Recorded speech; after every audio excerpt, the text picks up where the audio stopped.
Bien, como les hemos dicho antes, con nosotros está Ovidio Zapico, coordinador general de Izquierda Unida en Asturias y diputado en la Junta General del Principado. Muy buenas noches, señor Zapico, bienvenido a La Lupa. Buenas noches, muchas gracias. Vamos a ver, la gestión, lo primero que le quiero preguntar, la gestión del estado de alarma, ¿haría usted algún reproche al Gobierno central sobre esta gestión? Bueno, yo creo que ha sido una gestión difícil porque el Gobierno central se enfrentó a una situación pues que yo creo que había que retroceder más de 100 años en la historia de España para encontrar una situación muy similar con la gripe de 1918, por lo tanto no había un precedente inmediato. Yo creo que eso ya es un hándicap muy difícil para el Gobierno y tuvo que enfrentar toda esta pandemia que no podemos olvidar, que tiene un contexto planetario, no es una cuestión exclusivamente de España, y que por lo tanto enfrentar y afrontar esta situación supuso pues, que en ocasiones hubiese que tomar decisiones rápidas, decisiones que además fueron cambiantes a medida que también el avance y el conocimiento sanitario sobre la propia COVID-19 iba avanzando y que en definitiva hizo que en momentos puntuales pudiese dar la sensación de que había contradicciones entre unas órdenes ministeriales y las que más adelante se iban publicando. Pero yo creo que en la suma general la actuación del Gobierno central ha sido positiva. Yo creo que ha dado una respuesta sanitaria correcta al conjunto de la ciudadanía. Yo creo que sobre todo se ha demostrado, ¿no?, la importancia de tener unos sistemas públicos de calidad, se ha demostrado la necesidad de tener un Estado fuerte que proteja a los ciudadanos y se ha demostrado, por lo tanto, la importancia de tener una sanidad pública puntera, ¿no?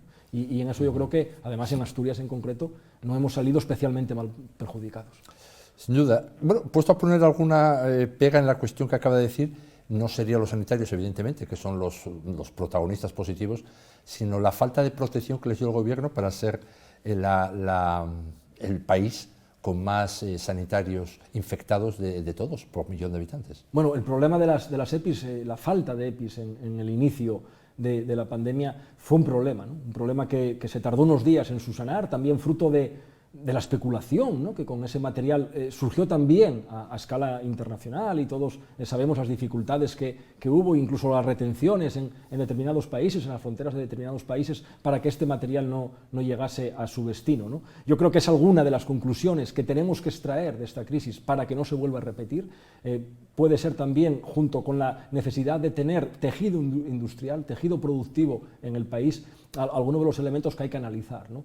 Diferente hubiese sido que hubiésemos tenido fábricas de esos EPIs en España, que hubiésemos tenido fábricas también de esos autorrespiradores en España. Todo eso hubiese ayudado mucho, sin duda, en la crisis y, bueno, yo creo que es una respuesta que no fue posible dar debido al marco globalizado, ¿no?, de la economía que vivimos actualmente y que yo creo que se ha demostrado como un modelo fracasado para la gestión, para la correcta gestión de la crisis. Lo que pasa es que eso pasó en toda Europa, pero aquí es donde hubo más infectados, con diferencia. Es decir, que o la falta de previsión del Gobierno o el material falso. Porque si no, si hubiera sido solo al principio se entiende, pero es que todavía ahora son más de 50.000 la cantidad ya de infectados. O sea, ¿cómo siguió siendo, digamos, la sanidad más castigada por COVID-19? Bueno, es cierto que muchos trabajadores sanitarios, sociosanitarios también, fueron especialmente vulnerables en esta situación. Yo creo que es algo, insisto, que tenemos que analizar para corregir en episodios futuros. Pero yo quiero quedarme con el concepto global, ¿no?, de lo que fue la gestión de la crisis sanitaria y pese a haber, yo creo que irrumpido con mucha fuerza y especialmente en determinadas comunidades autónomas, no tanto en Asturias como sí en otras como pudo haber sido Cataluña o la propia Comunidad de Madrid, los números son también terribles, porque cualquier número que traiga una muerte por el medio es un número terrible, pero bueno, vamos a ver cómo al final de la pandemia seguramente estaremos en general en niveles muy parecidos al de países, excepto Portugal, la honrosa excepción de Portugal, a países muy cercanos de nuestro entorno como Francia, Italia y bueno, esos países vecinos nuestros que tuvieron también con mucha virulencia la pandemia azotándoles, ¿no? Antes de pasar a Asturias, en definitiva, si usted tuviera que poner una nota del 1 al 10, ¿cuál le pondría al Gobierno en esta gestión? Bueno, yo no puedo ser objetivo aquí, ¿no? Nosotros bueno, ¿por qué no? Nos reconocemos en la participación del Gobierno, non vano, por primera vez en la historia de la democracia formamos parte de un Gobierno de coalición en el Estado español, en España. Tenemos 2 ministros en ese gobierno, 2 ministros que yo creo además, tanto la compañera Yolanda, ministra de Trabajo, como el compañero Alberto Garzón, ministro de Consumo, que están haciendo una buena gestión durante la crisis y yo creo que en el marco de actuación del gobierno yo les daría un 8. Muy bien, vamos a ver, entrando aquí en Asturias. Estaba pensando, antes, preparando una entrevista, en la segunda quincena de marzo, cuando empieza el confinamiento, sí. El día 14 se dice, el día 15 ya todo el mundo confinado, había muy baja actividad parlamentaria, hubo 15 días ahí que parecía que estábamos en julio avanzado y tal. Bueno, al final ya se salió de esa situación. ¿Cuál es el plan de trabajo que está manteniendo en los sucesivos prórrogas del estado de alarma? ¿Cuál es el plan de trabajo en la Junta General del Principado? Bueno, yo creo que esas 2 primeras semanas, es cierto que, como prácticamente el conjunto de la sociedad, ¿no?, quedamos un poco en estado de shock, ¿no?, un poco en un estado de paralización, pensando que era una mala pesadilla que iba a durar muy poco tiempo y que pronto íbamos a recuperar la normalidad tal y como la entendíamos, no tal y como es ahora este concepto que todos ya tenemos asumido de nueva normalidad. Y tardamos, yo creo que unos cuantos días, pero fue todo el mundo, ¿no?, tanto gobierno como oposición, en asimilar que la situación no iba a ser corta y que la situación no iba a volver más a la normalidad, sino que iba a volver a una nueva normalidad y que teníamos que discurrir, ir transitoriamente hacia ella, ¿no? Entonces, lo primero que se establece, ya en la siguiente semana del estado de alarma ser decretado, la semana del 16 de marzo, creo recordar, lunes 16, en esa misma semana, ya pasó por un grupo telemático en el que estaban los portavoces de los diferentes grupos parlamentarios, el consejero de Salud a dar explicaciones de cómo estaba desarrollándose la pandemia en Asturias. Y se volvió a repetir la semana siguiente, la del 23. Insistimos privadamente al gobierno porque también acompañase ya en aquel momento, en aquella segunda semana, al consejero de Salud, la consejera de Derechos Sociales, porque veíamos que estaba surgiendo un problema ya muy importante en los establecimientos residenciales de ancianos y nos parecía oportuno también que empezásemos a tener un conocimiento de la situación sociosanitaria de Asturias. Y así se hizo en la última semana de marzo. Y después, como bueno, los estados de alarma veíamos que ya empezaban a tener un carácter más largo en el tiempo, hubo que arbitrar medidas que posibilitasen el tener, dentro de la seguridad y de las medidas que el estado de alarma conlleva, pues una Junta lo más posible normalizada, ¿no? Nunca estuvo, y niego la mayor a la señora Mallada, nunca estuvo la democracia en Asturias confinada. Ni el grupo que sustenta el gobierno ni Izquierda Unida confinamos la democracia en Asturias. Hubo diariamente una comparecencia telemática de un consejero durante todas las semanas, bueno, hasta prácticamente el jueves de la semana pasada, ¿no? Yo creo que hubo una acción de control de gobierno como posiblemente no se vive tampoco en un periodo de normalidad parlamentaria. Diariamente, de lunes a viernes, iban compareciendo todos los consejeros, 2 con carácter general, siempre pasaba todos los martes la consejera de Derechos Sociales, todos los viernes el consejero de Salud, y luego iban rotando el resto de las 7 consejerías. Y así fuimos pues hasta mediados hasta hace 15 días, hasta sobre el 3, el 4 de mayo, esa primera semana, el 6 de mayo, creo recordar, miércoles 6 de mayo, ahí celebramos el primer pleno. Un primer pleno que fue semipresencial, en el que estaban 7 diputados y 4 miembros de la mesa, y en el que se incorporó el voto telemático que justo además en uno de los últimos plenos de febrero habíamos aprobado. Después vino ya la recuperación de las comisiones, ¿no? El viernes de la semana pasada tiene lugar la primera comisión ordinaria, en la que hay algún matiz, se celebra no en la sala de comisiones, sino por motivos de seguridad y de distancia en el propio hemiciclo, en la que no hay voto telemático porque no estaba así contemplado en la reforma que hayamos hecho del reglamento, y se incorpora hoy, precisamente, hoy se ha aprobado también el voto telemático en comisiones, hoy se ha hecho el segundo pleno, y luego ya, bueno, hemos recuperado todo el sistema de comisiones. A partir del lunes empieza a haber ya con regularidad esas comisiones, ya con el voto también telemático incorporado, por lo tanto estarán la mesa y los diferentes portavoces de cada materia de los grupos parlamentarios, y bueno, queda por desescalar también el funcionamiento normalizado en la Junta, queda por ejemplo, abrir el plazo para tramitar leyes, algo muy importante ahora mismo, porque bueno,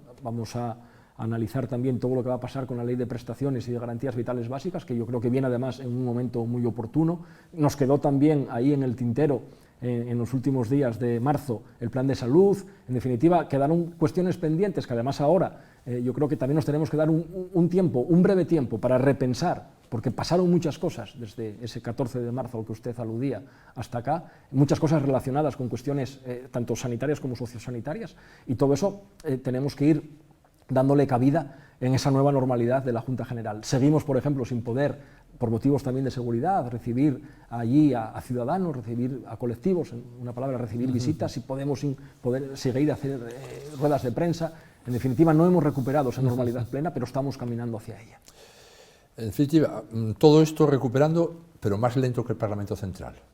El Parlamento Central empezó a hacer plenos mucho antes, y tramitan leyes desde el propio estado de alarma ya. El Parlamento Central y algún Parlamento autonómico recuperaron primero esa normalidad, pero tienen también un contrapeso, una explicación, ¿no? Y es que ellos necesitan los parlamentos para convalidar decretos leyes, algo que nosotros no tenemos, ¿no?, en nuestro ordenamiento jurídico. Ese es un matiz muy importante, ¿no? El matiz porque nosotros pudimos estar haciendo ese ejercicio de control de forma telemática, mientras que ellos tenían que, bueno, pues semanalmente pasar, yo creo que es cada miércoles, por el Congreso de los Diputados o por otros parlamentos autonómicos también la convalidación de algún decreto ley. Yo creo que en ese sentido en Asturias no era necesario debido a esa particularidad del ordenamiento jurídico y por lo tanto no tuvo que hacerse. Es una particularidad que es todo menos un detalle, es lo que marca en parte el parlamentarismo, porque le da mucha más fuerza al Parlamento. Usted aprueba un decreto, pero en el plazo de un mes lo convalida la Cámara y se convalida enteramente o se cae. Eso que nació en la Primera Guerra Mundial, en gobiernos de concentración, y que tiene evidentemente el Parlamento español, como el francés, como el inglés, es muy distinto del asturiano en que goza de mucha mayor autonomía el gobierno. Porque sí. Bueno, es que eso es así ya desde hace 40 años aquí. Bueno, desde el Estatuto. Claro, eso se pudo ver sí. Todo el tiempo, porque yo siempre lo vi como una diferencia muy grande, porque bueno, estamos viendo la necesidad forzosa, lo atado que está el gobierno, tener que estar acudiendo y luchando los votos uno a uno, o se le cae el esquema de gobierno entero. Sí. No basta decir, yo tengo el decreto y esto se convalida 8 meses más tarde. No, 8 meses más tarde tienes ya mucho espacio. Eso que dice se ve bien en estas áreas aritméticas tan abiertas. Claro, además claro. Que el voto Veteruel existe, es imprescindible, o el de los Canarios, o el de Rejón, cualquier voto de eso, sí. Bueno, ¿cómo ve la alianza? Luego veremos las cuestiones de Asturias. ¿Cómo ve la alianza de Izquierda Unida dentro de los ministros que citaba antes, tanto el señor Garzón como Yolanda Díaz? ¿Cómo ve esa alianza dentro de Unidas Podemos y dentro del gobierno de Pedro Sánchez? ¿Es un encaje que fue muy sencillo? No, porque bueno, la crítica de Izquierda Unida a los socialistas fue muy fuerte, y la propia de Alberto Garzón fue muy fuerte siempre. Yo siempre recuerdo las elecciones de hace ya unos años, no las últimas del año pasado, que el programa de Izquierda Unida era, digamos, más a la izquierda que nunca. Era un programa duro, y le pegaba con él en la cabeza al líder socialista y quedaba temblando, porque no, el PSOE tenía otro programa, no nos vamos a engañar. Todo el mundo puede ser de la izquierda y todo el mundo puede ser bueno, pero era muy distinto el programa. Bueno, ese encaje, digamos, en el pragmatismo de un gobierno, vamos a decirlo así, que todos los gobiernos tienen una dimensión fuertemente pragmática también, ¿cómo ve ese encaje? Bueno, yo creo que tendríamos que ir a un contexto, y perdone si me enredo un poco en la respuesta, pero tenemos que ir a un contexto un poco más amplio, ¿no? Y habría que analizar una particularidad que desde Izquierda Unida de Asturias, yo creo que, no voy a decir históricamente, pero sí durante el presente siglo, ya casi 20 años, llevábamos haciendo, ¿no? Y era llegar a acuerdos, llegar a entendimientos dentro del marco autonómico con el Partido Socialista. Algo que tradicionalmente se había hecho ya desde los albores de la democracia en los ayuntamientos, primero entre el Partido Comunista y el Partido Socialista, y después entre Izquierda Unida y el Partido Socialista, algo que era, bueno, pues común también en más puntos de España, que aquí, y bueno, en alguna comunidad más, como en su momento se gobernó también en el País Vasco, por ejemplo, empezamos a entrar en gobiernos autonómicos mucho primero, ¿no?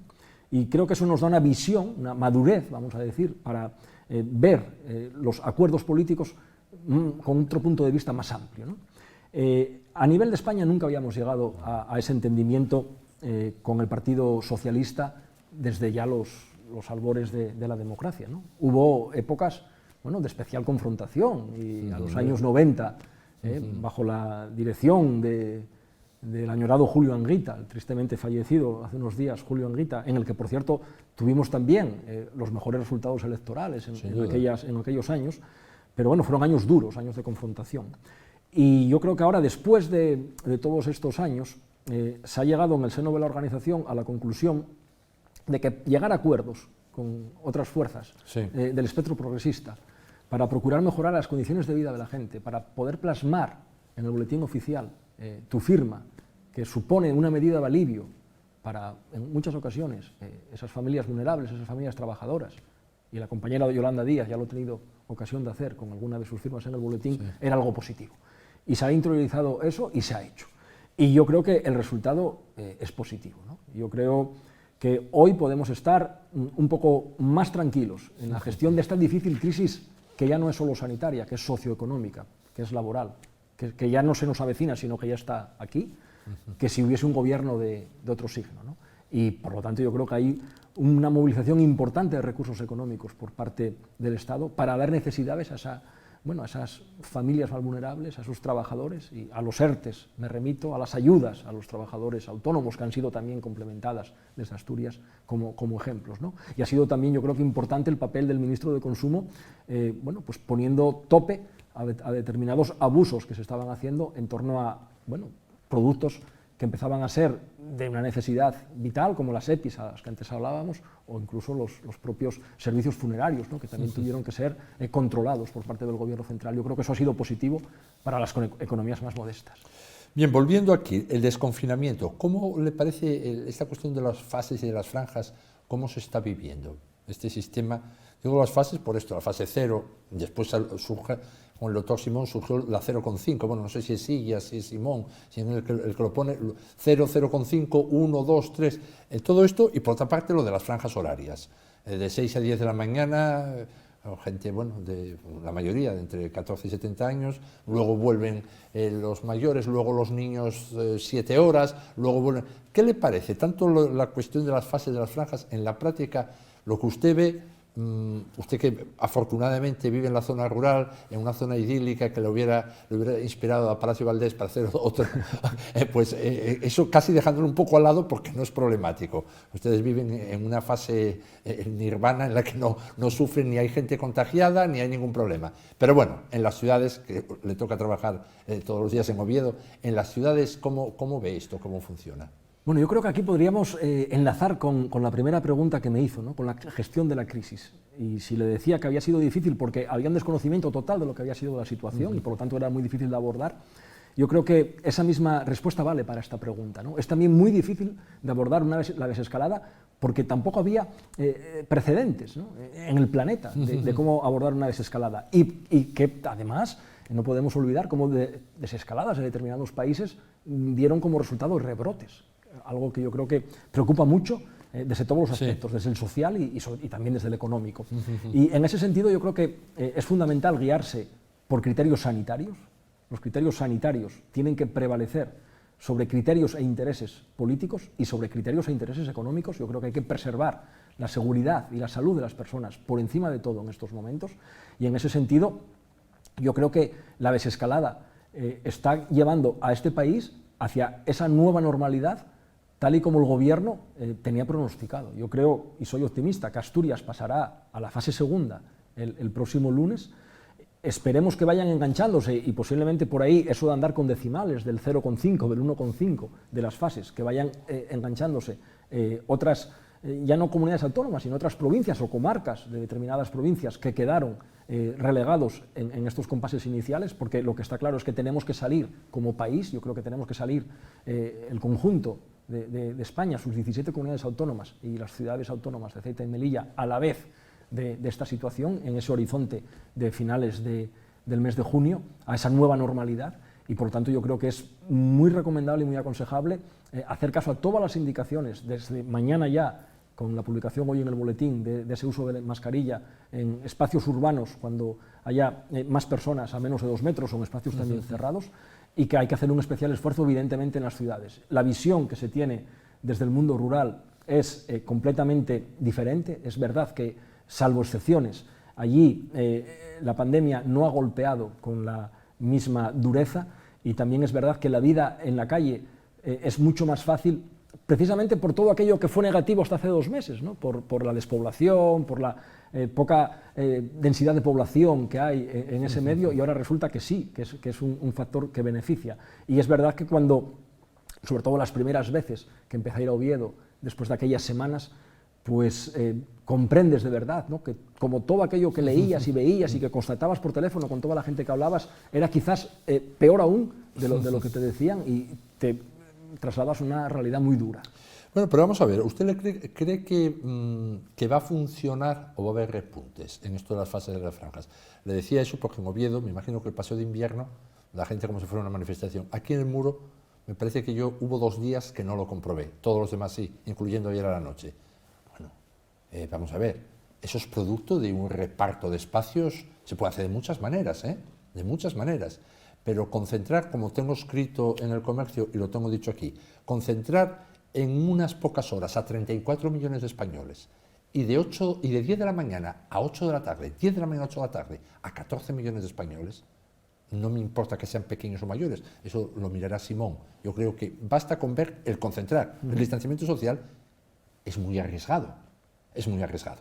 Si toda la gente está metida en su casa, 34 millones de españoles, además la gente que más se mueve en la vida normal, porque son toda la juventud en el sentido más amplio, hasta los 35 años, más el resto de gente hasta los 70. La gente que más se mueve, concentrarla en unas pocas horas, porque a las 6 de la mañana son los deportistas, a las 7 de la mañana son deportistas, hay que pensar que es de 8:30 a 10 de la mañana y luego a partir de las 8 de la tarde, es decir, está confinado todo el mundo hasta las 8 de la tarde.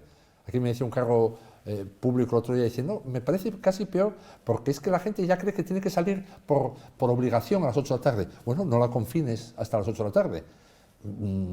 Usted decía, hubo repuntes en otros lados. Nosotros está por ver, está por ver.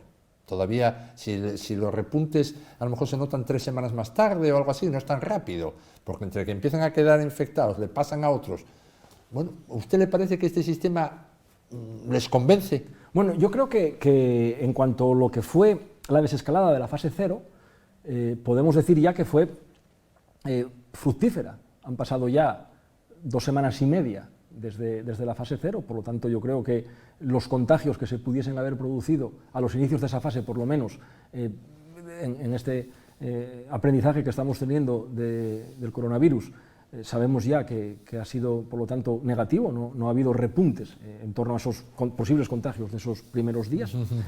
Parece adecuado que de alguna forma habría que ordenar tanto el espacio público como esas franjas horarias para intentar regular. Yo aquí en Gijón no me dio tiempo a verlo, no lo he visto, pero sí, por ejemplo, en Oviedo está regulado hasta por dónde tienes que cruzar en los pasos de cebra, ¿no? Tienes que cruzar siempre por la derecha y están pintados los muñecos, las flechas allí, ¿no?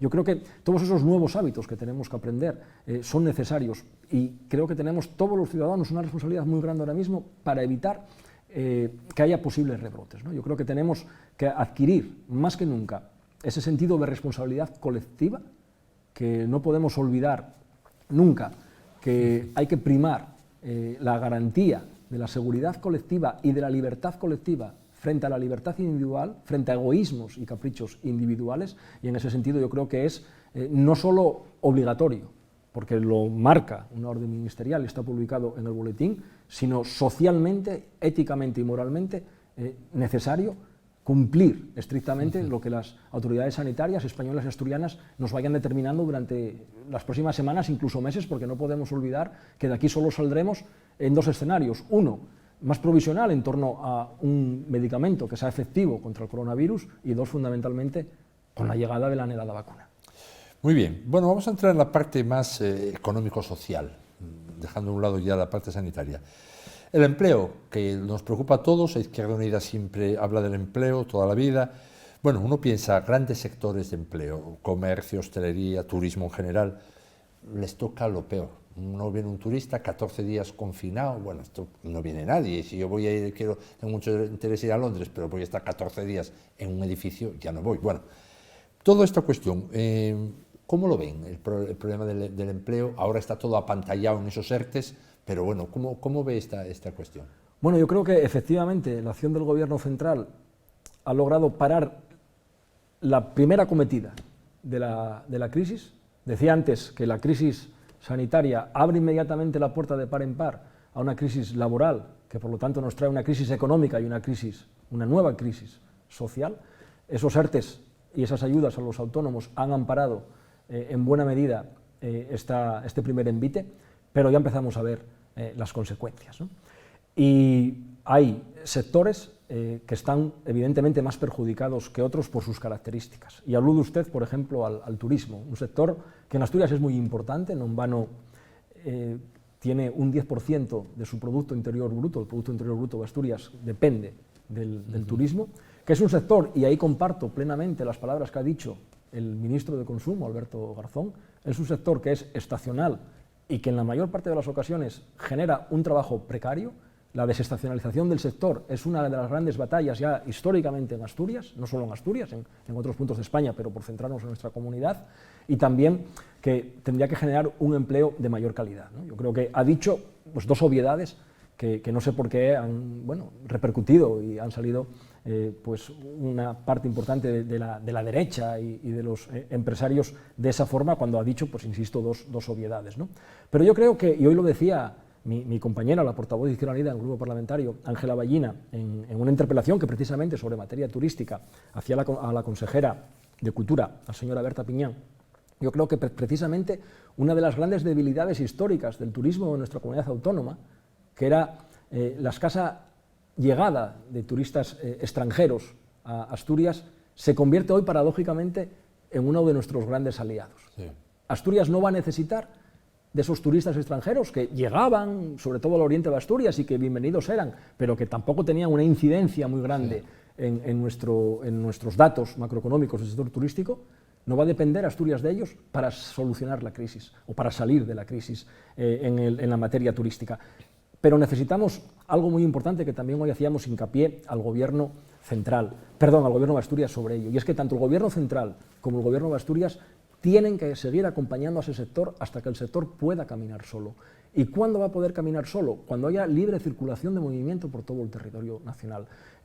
Cualquier hotel rural de Asturias, cualquier casa de aldea, cualquier apartamento turístico, somos conscientes y sabemos que no puede vivir por sí solo si Valladolid, si el País Vasco, si Madrid, si todas esas grandes urbes que tenemos en torno a 300, 400, 500 kilómetros de distancia de nosotros, no puede viajar.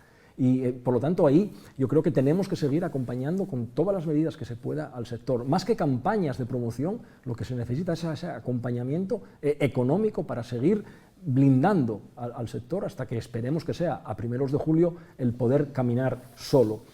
Con el comercio, yo creo que, y quiero ser optimista porque por Oviedo veo ya cierto movimiento, yo creo que la gente va a volver a algo que nosotros siempre reclamábamos, que era el comercio de proximidad. Yo creo que el comercio de proximidad de las ciudades, de los barrios, de los pueblos, va a salir beneficiado porque va a ser un comercio, pues eso, más próximo, más cercano, que el vecino o la vecina va a ver más seguro y que por lo tanto se va a ir a ello. ¿Y por qué va a salir así? ¿Por qué va a reforzarse? ¿Por qué la gente va a comprar más en las tiendas pequeñas, por hablar bueno, yo creo que entran ahí en juego varios motivos, ¿no? Primero porque creo que durante este tiempo surgió una militancia colectiva en torno a lo cercano, a lo próximo, de solidaridad con el vecino, algo que es muy saludable y muy positivo.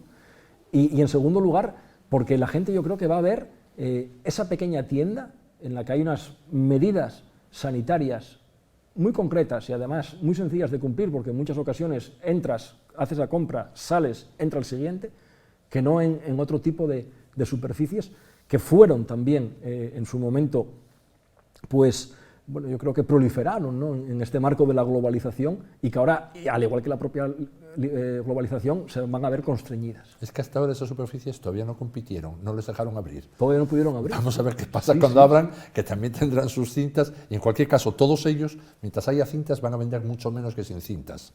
Sí. Eso es evidente, es evidente.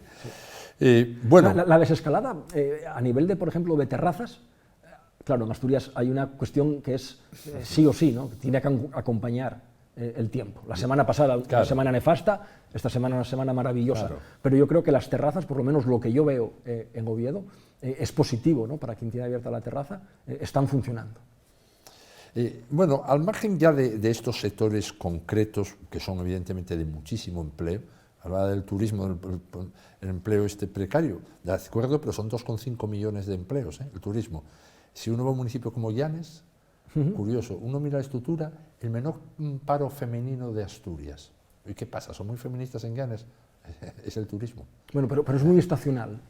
Sí, sí, es estacional, pero lo hay. Sí, pero y que si eso se cayera de que vivía Llanes. Sí. Bueno, vamos a ver.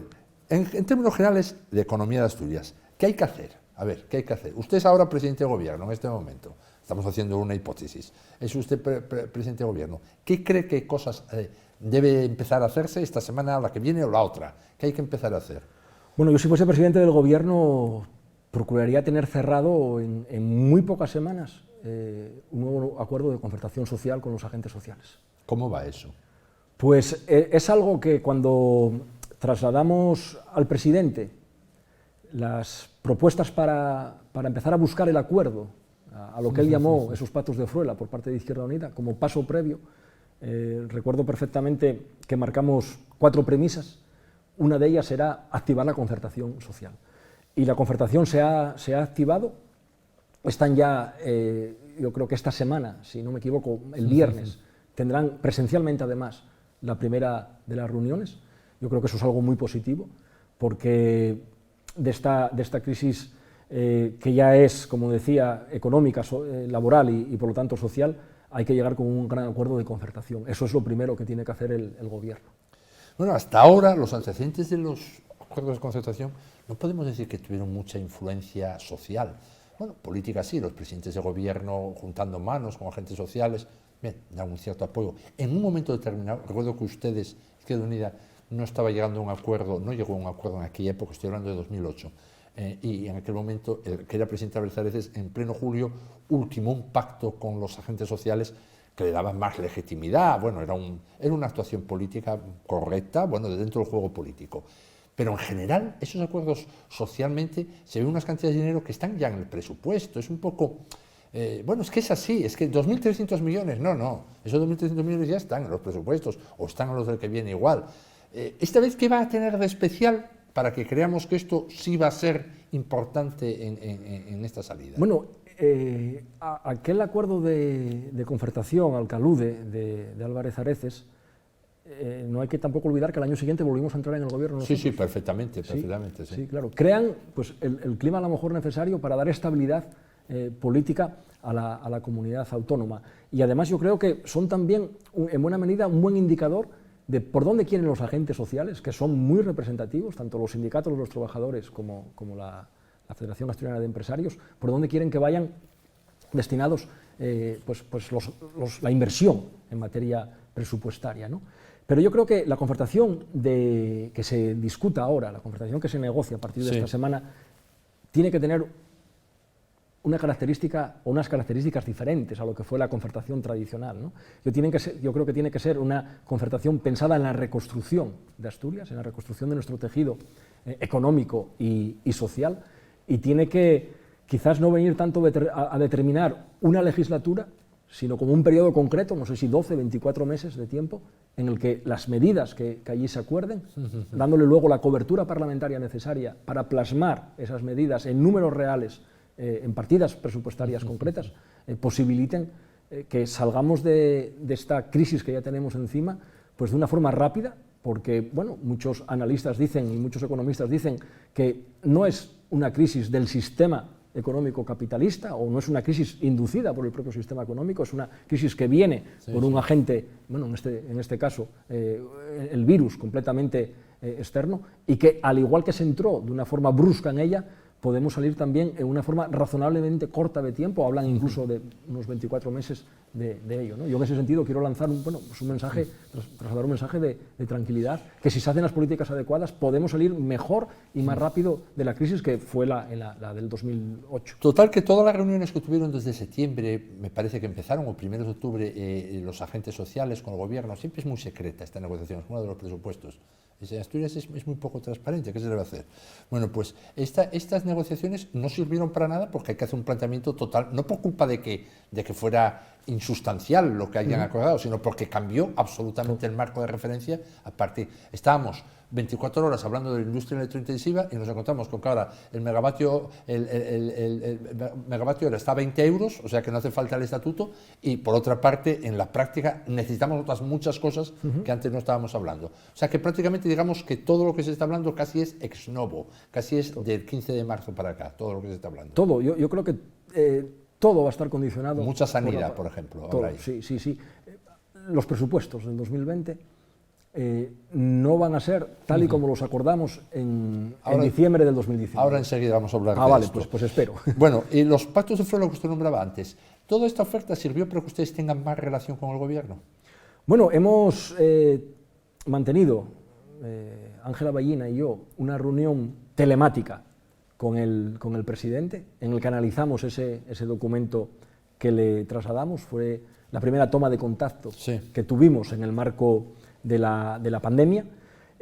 Hay que seguir abundando en esa negociación, porque hay que establecer criterios y prioridades ante la nueva situación, y hay que también, bueno, pues, seguir explorando la posibilidad de que esa mayoría de la izquierda en el arco parlamentario asturiano se refleje en acuerdos sólidos. Acuerdos que nosotros le llamamos la escalera del acuerdo, ¿no? Acuerdos que empiecen desde la base, cómo tiene que ser la modificación presupuestaria, qué prioridades establecemos ahí, cómo tiene que ser los presupuestos del 2021, qué podemos hacer para el periodo de legislatura junio de 2020, mayo de 2023, y en definitiva, para ver si somos capaces de dar respuesta a lo que yo creo que es una demanda de nuestra base social, ¿no? Que es replicar en Asturias lo que hay ahora mismo en Madrid, que es un gobierno plural de coalición de la izquierda en sus diversos matices. Bueno, entonces entiendo que esta escalera del acuerdo es la escalera del gobierno de coalición, por la vía política institucional. Bueno, empezaríamos en el primer peldaño, que sería la modificación presupuestaria, siendo el último la hipotética entrada en el gobierno. Hay que ver si podemos subir todos esos peldaños o si nos quedamos a mitad de escalera. La frase dicha hoy por el presidente Adrián Barbón en la Junta General del Principado hacia Podemos, imiten ustedes a Madrid, ¿hay que entenderlo en este contexto? Sí, yo creo que hoy el presidente ha sido muy explícito en su intervención parlamentaria ante la portavoz de Podemos Asturias, y ha dicho textualmente lo que usted acaba de decir, ¿no? Que imiten lo que está haciendo su partido en Madrid en el ámbito de Asturias, ¿no? Yo creo que eso además se une también a algo que nosotros ya hemos planteado en diversas ocasiones, tanto a Podemos Asturias como a la Federación Socialista Asturiana, que tenemos que buscar ese diálogo que nos lleve a ese acuerdo para dar estabilidad al gobierno en un marco que es completamente diferente al que teníamos el 13, el 14 de marzo, hace apenas 2 meses y una semana, y que para dar respuesta a todo lo que se nos avecina tiene que haber un gobierno estable, un gobierno fuerte, que luego a la vez no quede ahí, que sea capaz de abrirse también a esos acuerdos aún más amplios que el presidente llamó acuerdos de Fruela, y que nosotros no tendríamos ningún problema en que hubiese más grupos que en determinadas cuestiones concretas se sumasen también a ese marco de acuerdos. Bueno, podríamos decir que la lucha contra el virus va a obligar a dar un paso, o es posible que obligue a dar el paso de la unión de la izquierda, que no se logró pues por lo menos desde que está Podemos en la vida política. Bueno, la izquierda, toda la etapa de Javier Fernández es un continuo desencuentro completamente. Sí. Ustedes muy receptivos con el Partido Socialista, tanto en la época que estaba Gaspar Llamazares como ahora con Ángel Ballina y con usted, pero Podemos no. Y no solamente ya no gobernar juntos, sino no poder aprobar presupuestos juntos, nada más que excepcionalmente. Entonces puede dar ahora el paso, la lucha contra la pandemia, la necesidad de unirse. Bueno, yo viví ya la legislatura anterior en el Parlamento y fui, por lo tanto, testigo de todas, y en alguna ocasión también protagonista, de todos aquellos desencuentros y de todas aquellas, infructuosas negociaciones por lograr una mayoría estable en torno a la izquierda. Tenemos ahora una segunda oportunidad, una reválida. Ojo, no ya con los mismos números del 2015, con unos números más desequilibrados, con un Partido Socialista más fuerte, con una izquierda alternativa más menguada.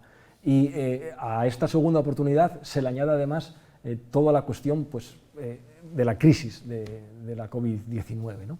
Y yo creo que ahora mismo vienen tiempos necesariamente de entendimiento, sería imperdonable que no nos entendiésemos. Yo siempre he dicho que la pluralidad, no me gusta llamarle fragmentación, que la pluralidad de la Junta General, legislatura pasada 6 grupos parlamentarios, legislatura actual 7 grupos parlamentarios, era saludable siempre y cuando supiésemos asumir que toda esa pluralidad tenemos que hablar, aprender a entendernos y aprender a acordar entre nosotros, porque si no, si ni hablamos, ni entendemos, ni acordamos, posiblemente la ciudadanía vuelva otra vez la cabeza, vuelva otra vez los ojos, vuelva otra vez el voto en una palabra a lo que fue el sistema bipartidista, ¿no? Porque si hacemos juntas generales plurales que no sirvan para no entendernos, yo creo que la gente va a buscar la estabilidad y la gente necesita más que nunca ahora esa estabilidad, esa tranquilidad que solo acuerdos amplios, acuerdos plurales pueden garantizar.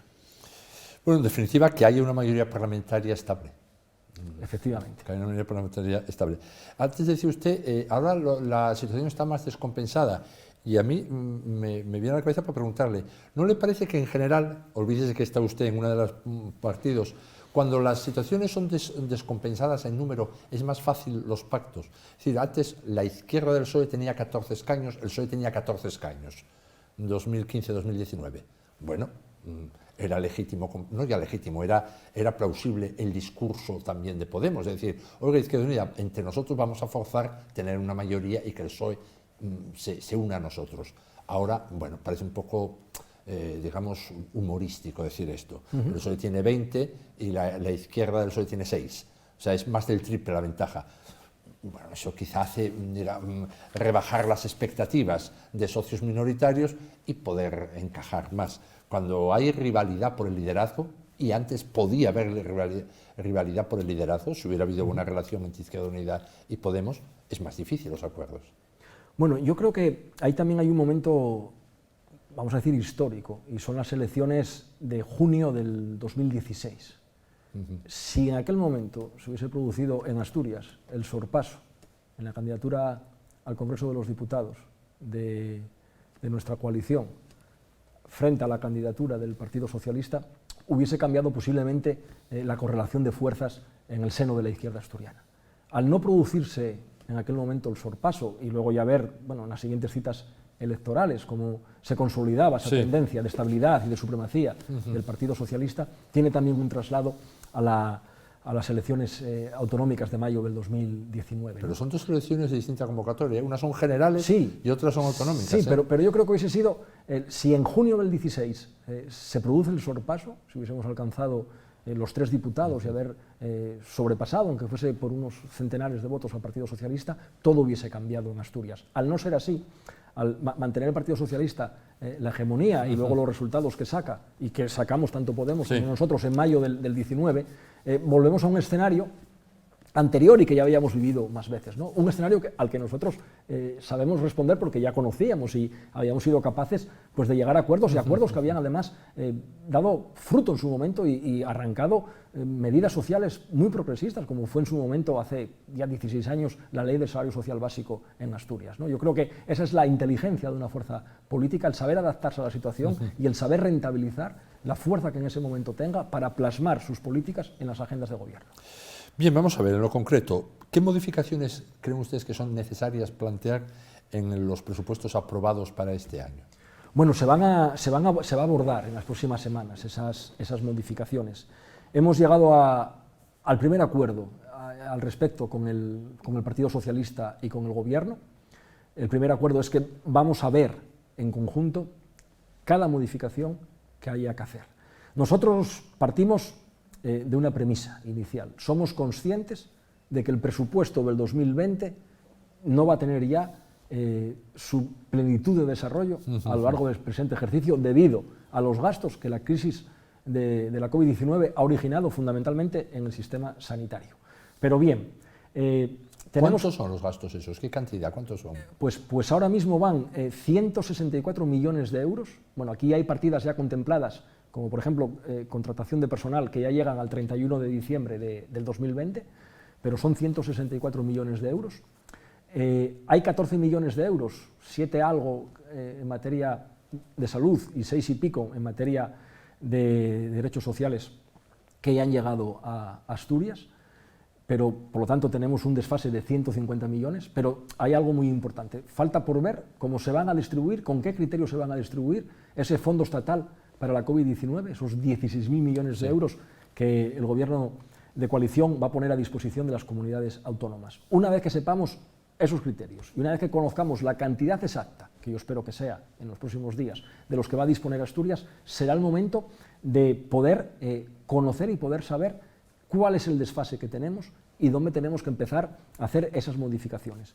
Con, yo creo que dos premisas fundamentales, que tienen que ser desde el consenso de aquellas fuerzas políticas que en su momento, tanto el Partido Socialista, por lo tanto, y nosotros en diciembre pactamos los presupuestos, y que en segundo lugar tiene que ser algo proporcional y algo que además busque o tenga una solución también a lo largo de la legislatura. Quiero decir que si tenemos que quitar determinada partida para determinada actuación en este 2020, tengamos también la capacidad, de, bien sea en el año 21 o en el año 22, en esta misma legislatura, abordar aquello de lo que hoy tengamos que prescindir. Yo creo que bajo esas premisas el entendimiento puede ser fácil con nosotros y también luego, por supuesto, aquellos millones que nos correspondan en ese reparto, habrá que también establecer qué criterios, ¿no? Y a esto se suma una tercera cuestión que también puede liberar dinero en Asturias del presupuesto del 2020, que es el ingreso mínimo vital. Son cuestiones que en los próximos días sabremos con más certeza, que nos permitirán definir el escenario, pues yo creo que con mayor precisión. Bueno, digamos que estos 164 millones de gasto, que ya ustedes recibieron 20 millones 14. y algo, en total 20, 6 a derechos sociales y 14 a salud. No, 7 y pico, 6 y pico. Ah, 7 y pico, 6 y pico. había entendido mal, sí. Transfirió el Estado a la comunidad autónoma. Bien, pues de estos 14 millones van todo a cuenta de lo que toque del reparto de 16.000 millones, en principio. De los 16.000 millones que es para toda España, Asturias va a recibir una parte. 300 millones, eso calculo yo por el 2 y pico %. Pero bueno, ese no se sabe aún los criterios. ¿Quién soy yo para calcular? Ese es un criterio proporcional de población puro, sí. Sí, no, sí. Evidentemente ustedes y Adrián Barbón pretenden tener más y ya están defendemos otros criterios, propuestas. Sí. Como, además, muy parecido al debate de la financiación autonómica. Yo creo que es el preámbulo de ese debate. Exactamente. Pero bueno, en cualquier caso, la idea, que veremos cuánto queda, pero la idea es que todos estos gastos tengan ya una financiación con la que no se contaba cuando se hizo los presupuestos de 2020, que es financiación extra. Esos 16.000 millones, tal como nos anunció ante la opinión pública el presidente del Gobierno, es un dinero que dijo, nosotros queremos que esto esté, como un gesto libérrimo, esté en las comunidades autónomas. Y pretenden hacerlo así, es decir, que eso no va a requerir, digamos, estos cambios de sustitución dentro del presupuesto, es un dinero extra. Eso requeriría una ley de crédito extraordinaria. Pero la ley de crédito extraordinaria es para pedir un préstamo, por ejemplo. Bueno, cuando llega ese dinero, es un dinero extraordinario que llega, se llama ley de crédito, tiene que pasar por el Parlamento y es una especie de mini presupuestos, ¿no? En que la partida que sea, esa partida concreta, se distribuya. ¿Cuál puede ser el problema que nos obligue a una modificación presupuestaria? Que la cantidad de gasto extra que ha generado o que está generando la pandemia supere el dinero que venga de esos fondos estatales. Eso lo trataba de decir, que mientras no supere, vamos a decir, por decir una cantidad orientativa, sobre 300 millones, que puede ser 270 o 450, mientras no supere esa cantidad, no es problema de gestionar el actual presupuesto, que ya está ahí y tenemos esa cantidad de más. Otra cosa es si esos gastos extra, aquí o para otras cosas, acaban superando esa cantidad y hay que mover entre partidas, lo cual es bastante complicado, lograr cantidades grandes partiendo de unas partidas a otras. Bueno, es muy complicado porque habría que ir a ajustes, claro. Y a renuncias. Claro. Por eso todos esos escenarios, hasta que no conozcamos a la perfección cómo van a ser los criterios que van a dar lugar al reparto de esos fondos y también cuándo se va a implementar y en qué condiciones el ingreso mínimo vital, será muy difícil poder hacer esas cábalas. Yo creo que eso, en el mejor de los escenarios, lo tendremos definido pues posiblemente a finales del mes de junio. El ingreso mínimo vital, lo que reciban, ¿les va a permitir quitar parte de la financiación que están metiendo en el salario social? Si se irá a una sola prestación, no creo que pueda haber, igual que aquí en Gijón, la renta social no es compatible con tener el salario social las mismas personas y se hizo una cierta ingeniería para dar ese dinero, que son contrafacturas en una serie de comercios. Bueno, porque no permitía, no se permitía decir, esta persona recibe por aquí esta subvención y por allí la otra, y hace la suma y son 1.060 euros. No.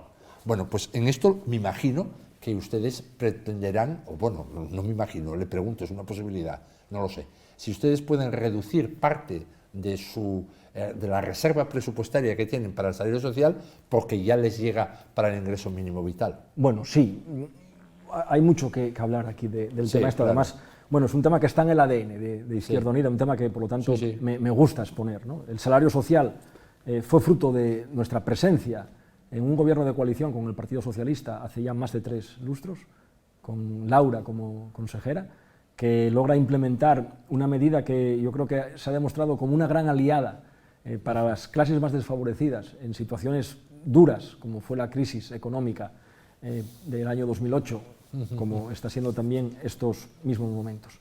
Y este ingreso mínimo vital, pues yo creo que es una medida también muy anhelada por la izquierda de España desde hace muchos años, que por fin un gobierno de coalición de la izquierda va a poner en marcha, y que va a significar que todas aquellas personas que necesiten esa renta estatal, ese ingreso mínimo para cubrir sus necesidades a fin de mes, la vayan a percibir.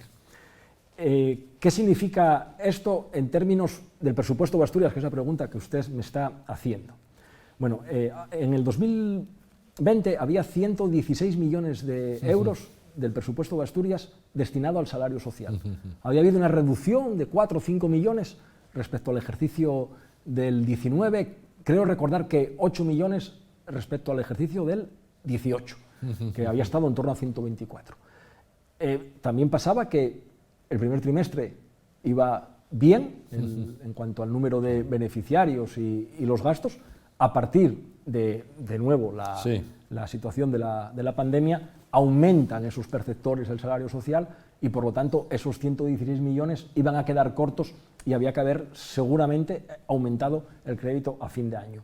Con la llegada, espero que para el mes de junio, del ingreso mínimo vital procedente de las arcas del Gobierno de España, en principio la parte económica, la cuantía que no se hubiese gastado del salario social, que no sería el 50% de lo previsto, sería algo menos por este aumento durante el periodo comprendido de marzo a ahora, quedaría, digamos, disponible entre comillas. Bien, nuestra propuesta política, que hemos trasladado ya al Gobierno de Asturias, nuestra propuesta política es que con ese dinero que teníamos ahí destinado y que no se iría destinado, por lo tanto, al salario social, porque sería sustituido por el ingreso mínimo vital, ese dinero, parte de ese dinero, tendría que ir destinado a un fin que nosotros creemos que es ambicioso, ¿no? Igual que en su momento, en el año 2004, fuimos pioneros con la puesta en marcha del salario social básico,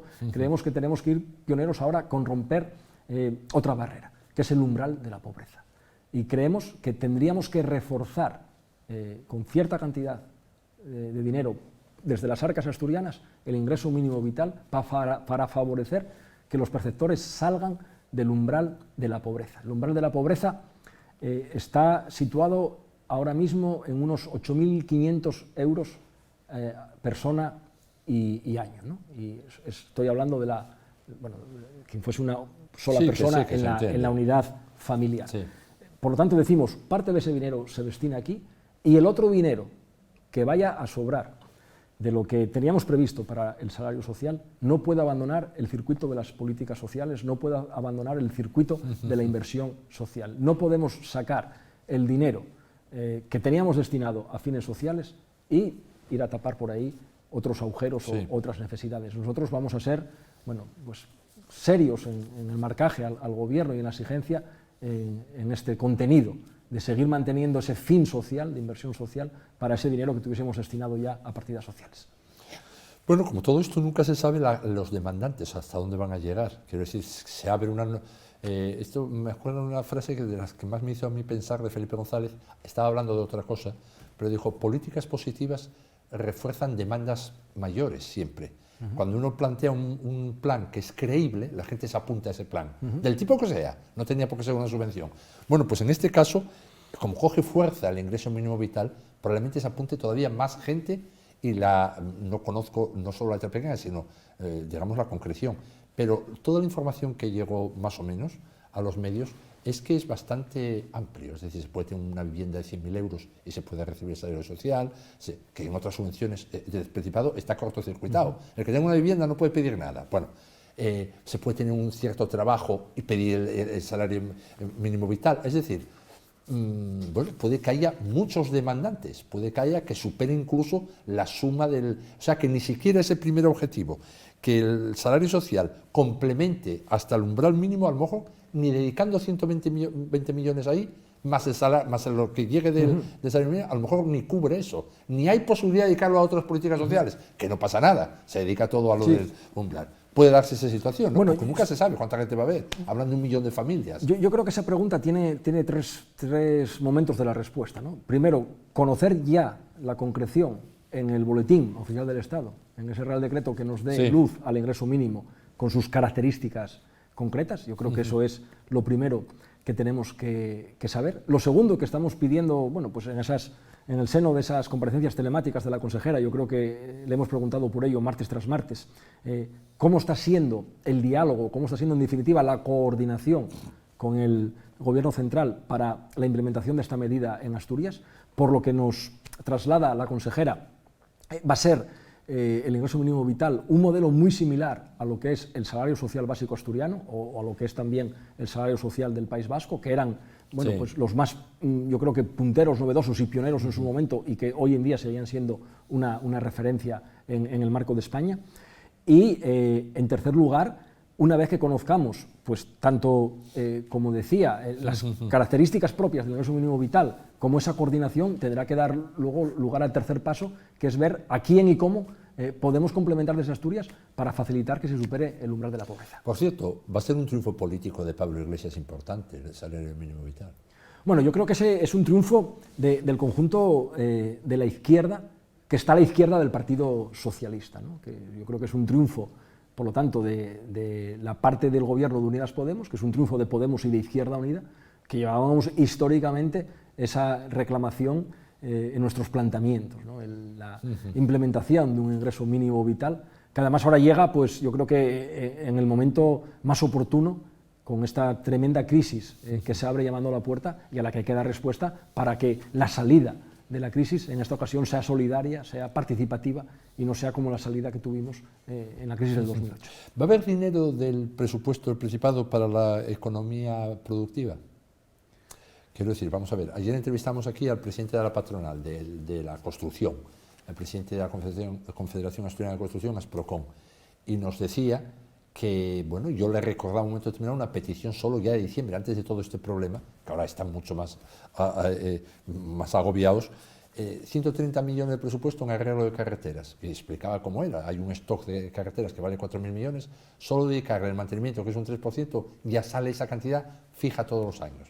Poner el ejemplo de que la construcción genera muchísimo empleo, es así. Yo recuerdo aquí un líder destacado de UGT hace unos años me decía que cada millón dedicado a la construcción había 16 empleos, y ahí la contratación, la obra civil, eso es la administración. O sea, en parte pasa por lo que haga el Estado y en parte pasa por lo que haga el Principado. Les recuerdo que la inversión productiva es la pariente pobre en los presupuestos del Principado, en otros también, pero aquí muy especialmente. Llevamos unos años difíciles en cuanto a la inversión productiva en los presupuestos del Principado. Eso es cierto, ¿no? La crisis ha lastrado muchas de esas inversiones. Yo recuerdo en muchísimas ocasiones, al final de la legislatura pasada, decir al por entonces consejero de Infraestructuras, al señor Lastra, lamentarse de los pocos recursos económicos que tenía, no solo ya para iniciar nueva obra, sino para el propio mantenimiento de las infraestructuras. Además, en una región que posiblemente también estas consecuencias, porque las vemos, ¿no?, del cambio climático, de lluvias torrenciales durante unas horas muy concretas o días muy concretos, han producido argallos que han sido carísimos, ¿no? Argallos como el del Pozo de las Molleres Muertas, que ha supuesto, yo creo que ya en 2 ocasiones, mover una partida económica importante, o yo que viví en mi concejo, el famoso Argallo Udanzó, que aisló durante semanas al concejo de Casu y que supuso una obra de ingeniería tremenda y un coste extraordinario, ¿no?, añadido a lo que ya había, ¿no? Por lo tanto, es una situación difícil. Y también es cierto que en estos presupuestos procurábamos iniciar una senda tímidamente ascendente en esa inyección hacia ese gasto de obra pública, que yo espero sinceramente que no se vea lastrado, que no se vea truncado ahora por esas modificaciones que tenemos que hacer, ¿no? Yo creo que hay que establecer también esas líneas como prioritarias. Somos también conscientes de que efectivamente la construcción genera y mueve dinero, pero bueno, también hay que ser conscientes de que la salida a cualquier crisis y cualquier Asturias del futuro no puede descansar solamente en el pilar de la construcción, como no puede descansar solamente en el pilar del turismo, ¿no? Que tenemos que ir hacia un nuevo modelo de I+D+I mucho más productivo, mucho más puntero, que nos permita también llegar a otros horizontes, llegar a otros segmentos y llegar también a otros nichos económicos y laborales.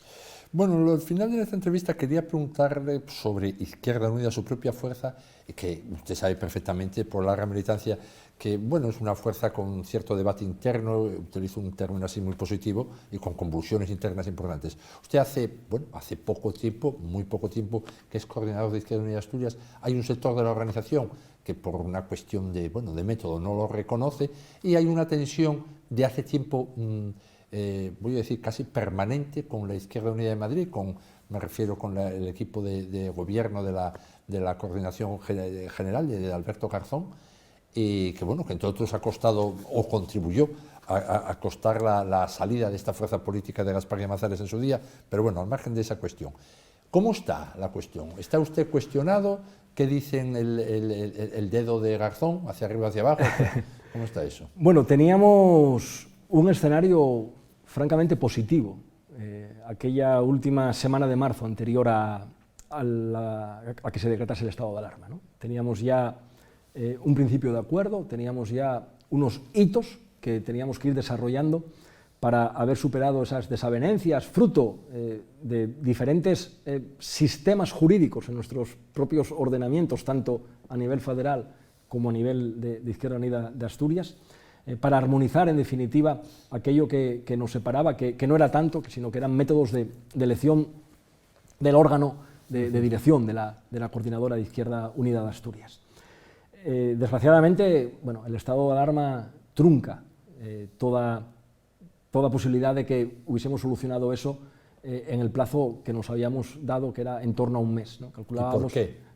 ¿Telemáticamente no se entiende uno igual que presencialmente? No, porque, a ver, hay cuestiones que hay que hacer también presencialmente, ¿no? Porque el debate, mantener vivo el debate en una organización política, además en una organización que también lo hay que reconocer, una parte de su militancia es mayor, ¿no? Con dificultades para acceder a todos esos medios telemáticos, sin hablar ya también de otros posibles inconvenientes, como pueda ser la brecha social, que no todo el mundo dispone de esas herramientas, sobre la brecha digital, que no todo el mundo donde vive dispone de unas conexiones adecuadas, imposibilita, ¿no?, el poder desarrollar esos acuerdos a los que habíamos llegado. Establecemos, eso sí, una conversación fluida durante todas estas semanas con la dirección federal, en la que vamos perfilando también detalles de lo que tiene que ser el cómo realizar todo ese proceso cuando la desescalada llegue también a las sedes de Izquierda Unida, cuando la desescalada llegue también a las asambleas de Izquierda Unida.